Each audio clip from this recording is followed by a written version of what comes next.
Parliamentary બોર્ડે હવે મહોર મારવાની શરૂઆત કરી દીધી છે।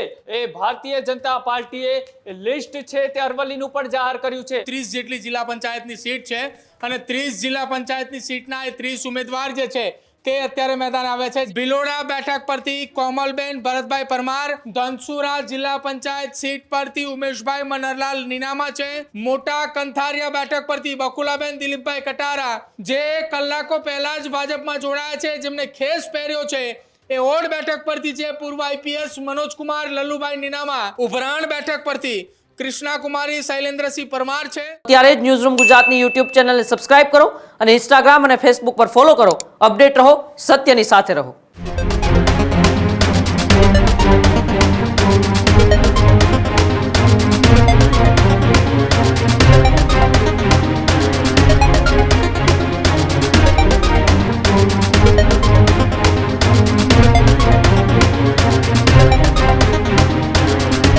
ભારતીય જનતા પાર્ટીના એક બાદ એક ઉમેદવારોના નામ છે તે જાહેર કરીશું અમે। જે રીતના ભારતીય જનતા પાર્ટીની પાર્લામેન્ટરી બોર્ડે હવે મહોર મારવાની શરૂઆત કરી દીધી છે। ટૂંક જ સમયની અંદર એ સૌરાષ્ટ્રના જે નામો ઉપર ચર્ચાઓ ચાલી રહી છે તેનું લિસ્ટ પણ જાહેર થઈ શકે છે। સૌથી વધારે ચર્ચા રાજકોટ, જુનાગઢ, ભાવનગર અને અમરેલી તેના ઉપર સૌથી વધારે નજર છે અને એનું લિસ્ટ પણ થોડીક જ વારમાં જાહેર થઈ શકે છે। અને જ્યારે ભારતીય જનતા પાર્ટીએ સુરેન્દ્રનગરના મહાનગરપાલિકાના 13 વોર્ડના તમામ ઉમેદવારો જાહેર કર્યા, ત્યારબાદ હવે વાત કરીએ એ અરવલ્લીની કે જ્યાં પશુપાલનોને લઈ વિરોધ જોવા મળી રહ્યો હતો, જ્યાં ખેડૂતોના મુદ્દાઓને લઈ ચર્ચાઓ કરવામાં આવી રહી હતી।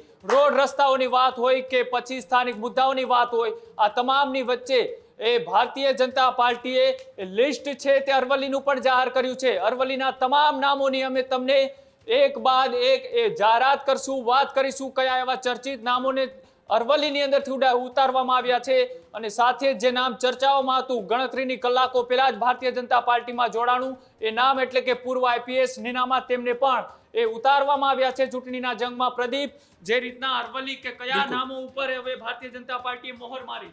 બિલકુલ કૃણાલ, વાત કરવામાં આવે અરવલ્લી જિલ્લાની અંદર તો અરવલ્લી જિલ્લાની અંદર કુલ એ જિલ્લા પંચાયતની સીટોની જો વાત કરવામાં આવે તો 30 જેટલી જિલ્લા પંચાયતની સીટ છે અને 30 જિલ્લા પંચાયતની સીટના એ 30 ઉમેદવાર જે છે તે અત્યારે મેદાન આવે છે। જેમાં પહેલા સીટનું નામ છે આકરુંદ સીટ છે, જેમાં બળવંતભાઈ ધનજીભાઈ ભોઈનું નામ છે। બાઠીવાડા સીટ પરથી ભાવનાબેન નરેશભાઈ ડામોર છે। બેલિયો સીટ પરથી ડોક્ટર રુચિબેન સોમાભાઈ ડામોર। ભિલોડા બેઠક પરથી કોમલબેન ભરતભાઈ પરમાર। બુટાલ બેઠક પરથી ડાહીબેન ચંદુભાઈ ડાભી। ચોઈલા બેઠક પરથી મયુરભાઈ રમણભાઈ પટેલ। ડેમાઈ બેઠક પરથી પ્રતીક્ષાબેન મહેશભાઈ પટેલ છે। ધનસુરા જિલ્લા પંચાયત સીટ પરથી ઉમેશભાઈ મનહરલાલ નીનામા છે। ગાબટ બેઠક પરથી કલ્પેશ કુમાર જસુભાઈ વસાવા। હેલોદર બેઠક પરથી શિલ્પાબેન રમેશભાઈ પગીનું નામ છે। ત્યારબાદ ઇન્દ્રાણ બેઠક પરથી નીતુબેન યોગેન્દ્રસિંહ સોલંકી નામ છે। જયસિંહપુર બેઠક પરથી મહેશભાઈ સામળભાઈ પટેલ। કઉ બેઠક પરથી કંચનબેન અનિરુદ્ધભાઈ ચૌહાણ। ખેરાડી બેઠક પરથી નીલાબેન હસમુખભાઈ મડિયા। કિશનગઢ બેઠક પરથી જસુભાઈ છગનભાઈ પટેલ। કુડોલપાલ બેઠક પરથી મગનભાઈ દેવચંદભાઈ મારીવાડ। લીંભોઈ બેઠક પરથી ભીખુસિંહ હિંમતસિંહ પરમાર। માલપુર બેઠક પરથી મંજુલાબેન ગંભીરસિંહ બારિયા। મેઢાસણ બેઠક પરથી રક્ષા કુંવરબાઈ યશપાલસિંહ પુવાર। મેઘરજ બેઠક પરથી રૂપલબેન જયંતિભાઈ પંડ્યા। આ હતા 20 ઉમેદવારના નામ જે જિલ્લા પંચાયતની અંદર અરવલ્લી જિલ્લા પંચાયત સીટ ઉપર। ત્યારબાદ મોટા કંથારિયા બેઠક પરથી બકુલાબેન દિલીપભાઈ કટારા। મુંજોલ બેઠક પરથી રેખાબેન ભાનુભાઈ રાઠોડ। ઓડ બેઠક પરથી સૌથી ચર્ચિત નામ જે ઉમેદવારનું હતું, જે કલાકો પહેલા જ ભાજપમાં જોડાયા છે, જેમને ખેસ પહેર્યો છે, એ ઓડ બેઠક પરથી છે પૂર્વ આઈપીએસ મનોજકુમાર લલ્લુભાઈ નીનામા। ત્યારબાદ પંચાલ બેઠક પરથી કનુભાઈ બદાભાઈ મનાત। સાઠંબા બેઠક પરથી કાશીબેન વજેસિંહ પરમાર છે। સણગાલ બેઠક પરથી ભૂપતભાઈ ગલબાભાઈ મોડિયા છે। ટિન્ટોઈ બેઠક પરથી રસિકભાઈ હરિભાઈ પટેલ। સાથે જ ઉભરાણ બેઠક પરથી કૃષ્ણા કુમારી શૈલેન્દ્રસિંહ પરમાર છે।